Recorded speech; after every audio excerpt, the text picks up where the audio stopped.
Gary, but you have a very interesting personal story. You actually are a Dutch descendant, right, from the Boers that came from South Africa.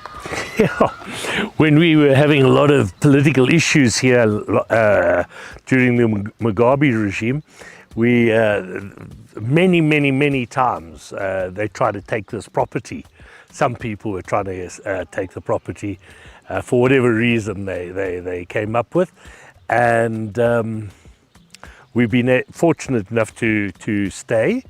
We lost other properties, but my family, people they say, "Oh, go back to Britain," because, of course, a lot of Africa don't like what the British have done, or should I say the English, because there's a big difference. And for us, as white Africans, my family go back over 300 years in Southern Africa.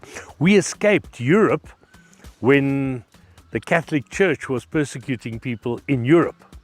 Was it the Huguenots? Or the Huguenots, correct. Right. But at the same time, people went to America, and they called them pilgrims in America, and they came to Southern Africa, getting away from the church there. And so they came to the southern tip of Africa as Boers, in fact they were Dutch, and then of course Germans came in as well a bit later, and the French as well, and they formed a colony of the Cape. And then the British came along, or the English came along, and said, "Oh, we see a strategic value here," and then they occupied the Cape. And the Dutch, or the Boers by then, moved away from the British. They were trying to escape the British because the British were taxing them.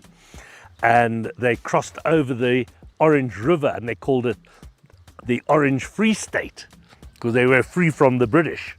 Right. The problem was then they discovered diamonds there, and the British came again. And the Boers went across to the Transvaal, across the Vaal River, and then they discovered gold there, and the British came again.